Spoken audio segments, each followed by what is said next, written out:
नमस्कार दोस्तों, इस कहानी को सुनने के बाद आप किसी भी कार्य को कल पर नहीं छोड़ोगे। किसी शहर में एक बहुत बड़ा व्यापारी रहता था। वह बहुत ही मेहनती और काफ़ी समझदार व्यक्ति था। उस व्यापारी के 2 बेटे थे। व्यापारी की उम्र ढल रही थी, वह बूढ़ा होने लगे था। वह अपने बेटों को अपने जीते जी एक कामयाब आदमी बनता देखना चाहता था।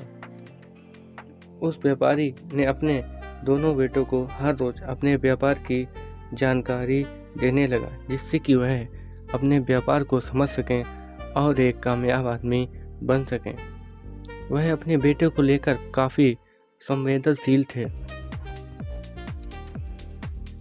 उस व्यापारी को यह टेंशन भी थी कि उसके बेटे उसकी बताई गई जानकारी को समझ पा रहे हैं या नहीं।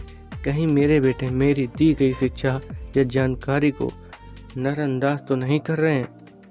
इस बात की जांच के लिए उस व्यापारी ने अपने दोनों बेटों की परीक्षा लेने की सोची।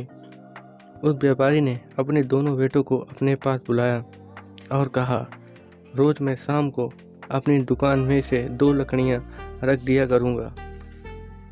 तुम दोनों अपनी अपनी एक लकड़ी घर पर लेकर जाना। दोनों ही लड़के पिता के आज्ञाकारी लड़के थे। उन्होंने सहमति से सर हिला दिया। दूसरे दिन व्यापारी ने दुकान पर 2 लकड़ियां रख दी। पहला लड़का एक लकड़ी उठाकर घर पर चला गया। वहीं दूसरे लड़के ने सोचा, एक काम करता हूँ, कल एक और लकड़ी इकट्ठी हो जाएगी, दोनों लकड़ी को इकट्ठा घर पर लेकर पहुँच जाऊँगा। आज आराम से खाली हाथ घर पर चला जाता हूँ। अगले दिन फिर व्यापारी ने 2 लकड़ियाँ लाकर रख दी। पहला लड़का फिर से अपने हिस्से की लकड़ी लेकर घर पर चला गया, पर दूसरे लड़के ने सोचा, अभी मेरी सिर्फ 2 लकड़ी ही इकट्ठी हुई हैं। कुछ दिन और मज़े से घर चला जाता हूँ। जब 20 से 30 लकड़ियाँ इकट्ठी हो जाएंगी तब एक साथ घर पर लेकर पहुँच जाऊँगा। दिन बीतते गए और दूसरा लड़का हमेशा की तरह अपने कार्य को कल पर टालता रहा और सोचता रहा, कुछ और लकड़ियाँ इकट्ठी हो जाएं तब एक साथ पहुंचा दूंगा। 4-5 महीने के बाद व्यापारी ने अपने दोनों बेटों से कहा, अब लकड़ियां रखते हुए मुझे काफ़ी दिन बीत चुके हैं। कल शाम को मैं घर पर देखूंगा कि तुम सब सारी लकड़ियां घर पर लेकर जाते हो या नहीं। जिसने सभी लकड़ियां को घर पर सही समय पर घर पर रख दिया होगा, मैं उसे अपनी दुकान का मालिक बना दूंगा। दूसरे दिन पहला लड़का बहुत ही खुश था, क्योंकि उसने सारी लकड़ियां सही समय पर घर पर रख दी थीं।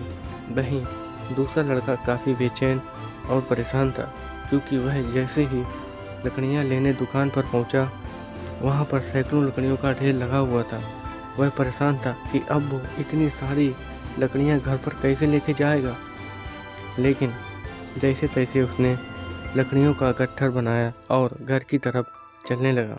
थोड़ी दूर पर वह लकड़ियों के बोझ के कारण वहां पर गिर गया और वह जोखिम हो गया।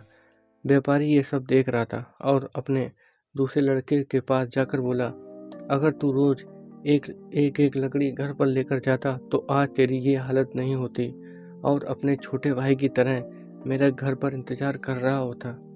एक छोटे से काम को टालने के कारण तुमने उसे कठिन और बोझ बना लिया और तुम उसी बोझ के नीचे आज दब गए हो। यही सेम सिचुएशन हमारे साथ भी होती है। हम आसान काम को टालने की वजह से उसे मुश्किल बना देते हैं और उसके बोझ के तले दब जाते हैं, और जब हमें होश में आते हैं तो वह आसान काम हमें मुश्किल और असंभव लगता है और हम अफसोस करते रह जाते हैं। अगर कोई किसी इंसान का कामयाब बनना है तो उसे किसी भी कार्य को कल पर नहीं छोड़ना चाहिए। कल मतलब कभी नहीं।